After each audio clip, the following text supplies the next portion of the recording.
Урматтуу мекендештер, акыркы жылдары мамлекетибиз өнүгүү жолуна түшүп, ар тармакта позитивдүү өзгөрүүлөр, жаңылануулар болуп, экономикабыздын өсүп жатышы баарын эле жага бербеси белгилүү. Өлкөбүз алсырап, мекенибизде дестабилизация болушун каалаган сырткы күчтөр толтура.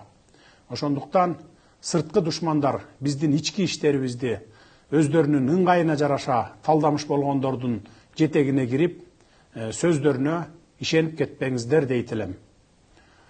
Жогорудагы блогер айымга дагы, башкаларына дагы айтып кетейин. Сөз болгон кенде урандын үлүшү болгону 0,17 гана пайыз.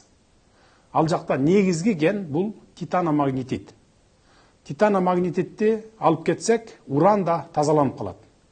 Тескерисинче, курамы аз болсо да өмүр бою урандан тазаланып алабыз. Ысык көлгө сиз күйбөй эле коюңуз, Анастасия айым. Ысык көлгө биз, кыргыздар, өзүбүз күйөбүз, өзүбүз сактап алабыз. Талапка ылайык, ал жерде рекультивация иштери жүрөт.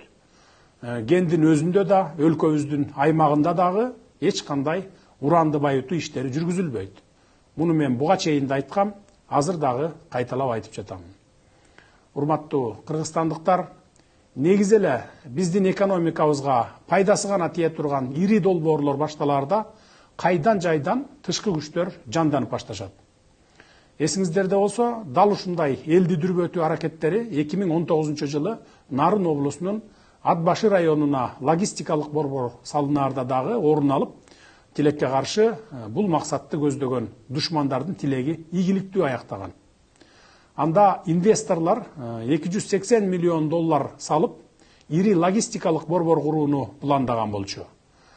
Аны курууга эле 15 миңдик жумуш орду түзүлөрү, борбор иштей баштаары менен экономикабызга миллиарддаган акчалар агылары болжонгон. Бирок азыркы сиздер көргөн Анастасия сыяктуу тышкы күчтөрдүн эксперттери элди коркуткан, жалган маалыматтарды таратып атып, жергиликтүү тургундарды ишендирип тынышкан. Натыйжада жергиликтүү эл улам-улам каршылык көрсөтүп атып, акыры инвестор логистикалык борбор куруу идеясынан айнып, кетип калганын жакшы билесиздер.